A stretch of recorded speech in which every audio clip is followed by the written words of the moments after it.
Troubleshooting step number 1. We need to exclude the possibility of BMS under voltage protection. To do that, you need to measure the open circuit voltage of this battery by multimeter. And please check the rating here.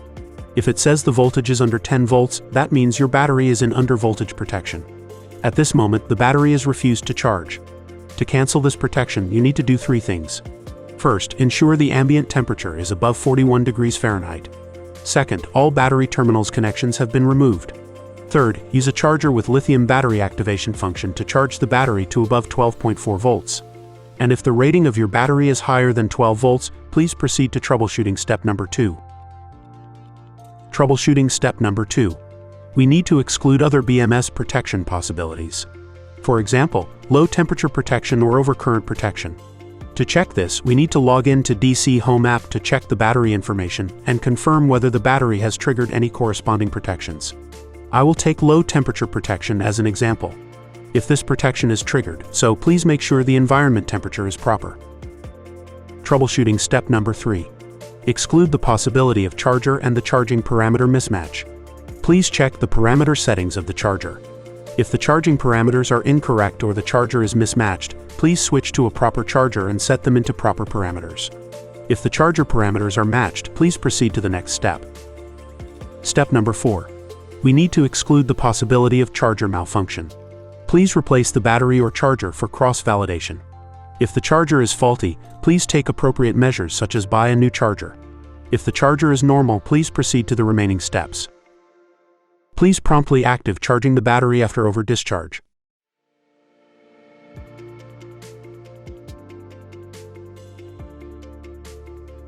Troubleshooting step number 1. We need to exclude the possibility of BMS cell over voltage protection. Please use DC Home app to check the voltage difference between battery cells and the charge based on the following criteria. During the end of charging or discharging, voltage difference between the cells should be lower than 0.4 volts. For other stages, the voltage between the cells should be lower than 0.2 volts. If the voltage difference is too high, that means the battery is fault. If the voltage difference between cells is normal, please proceed to the remaining steps. Troubleshooting step number 2. We need to exclude other BMS protection possibilities. For example, low temperature protection or overcurrent protection. To check this, we need to log in to DC Home app to check the battery information and confirm whether the battery has triggered any corresponding protections. I will take low temperature protection as an example. If this protection is triggered, so please make sure the environment temperature is proper. Troubleshooting step number 3. Exclude the possibility of charger and the charging parameter mismatch. Please check the parameter settings of the charger. If the charging parameters are incorrect or the charger is mismatched, please switch to a proper charger and set them into proper parameters. If the charger parameters are matched, please proceed to the next step. Step number 4. We need to exclude the possibility of charger malfunction. Please replace the battery or charger for cross-validation. If the charger is faulty, please take appropriate measures such as buy a new charger. If the charger is normal, please proceed to the remaining steps. Troubleshooting step number 5. Please confirm the battery's lifespan. Please try to accurately calculate the number of life cycles and duration that the battery has been used.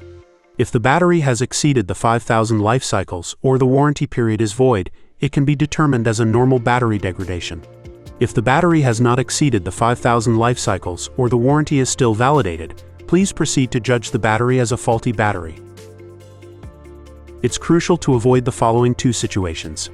First, prolonged deep discharge of the battery. Second, discharge current exceeding its maximum continuous discharger current.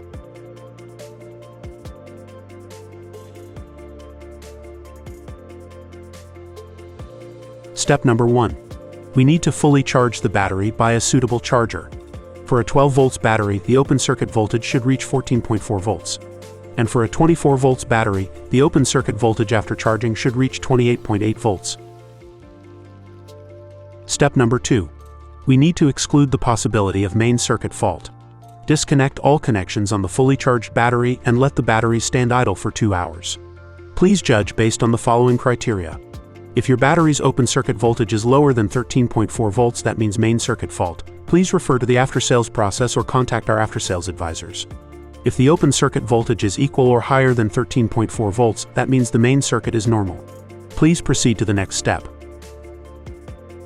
Step number 3. We need to verify the natural degradation of the battery. After step number 2, we need to keep the battery in its original state and continue to let it stand idle overnight and ensure that the ambient temperature around the battery remains relatively constant. Then we're going to test the open circuit voltage of this battery.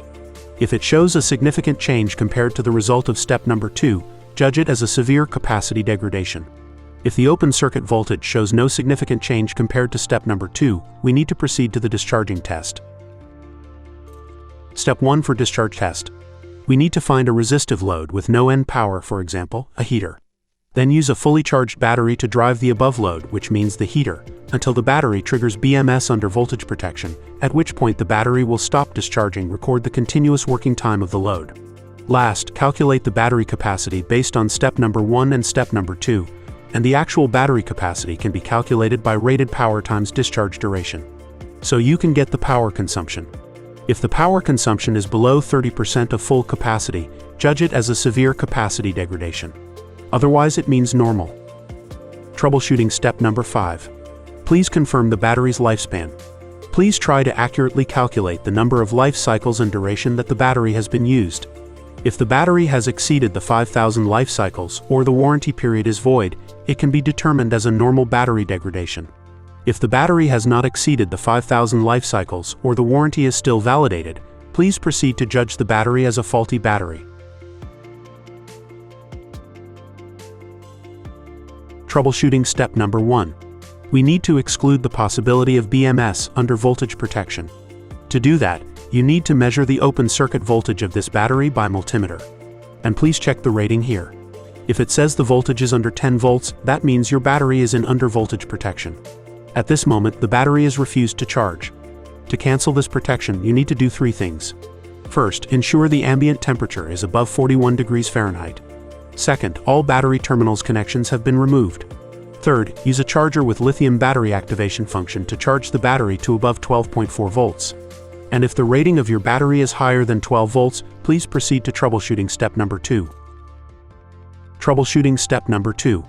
We need to exclude the possibility of communication channel being occupied. So we need to eliminate the possibility the battery is paired with another mobile device. If the battery is paired with other device, unpair existing connection and pair it again with the intended device. If the battery is not paired with other device, please try other steps.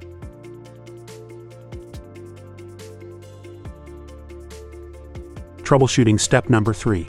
We need to exclude the possibility of a low DC home version. Please update the DC Home app to the latest version and then search the connect to the battery in the app. After the update, communication is successful. Congratulations, your problem has been solved. But if after the update the communication is still not possible, please try other steps. Troubleshooting step number 4. We need to exclude electromagnetic interference. Please check whether there is electromagnetic interference where the battery is located, as it can affect the product's communication function. If it has been ruled out and the communication is successful, congratulations, the problem has been solved. Otherwise, please try another step. Troubleshooting step number 5. We need to rule out the possibility of distance. Please try to connect the product with your smart device within the range of 2 meters. Under this range, if you cannot successfully pair them, that means the product is faulty. Thank you.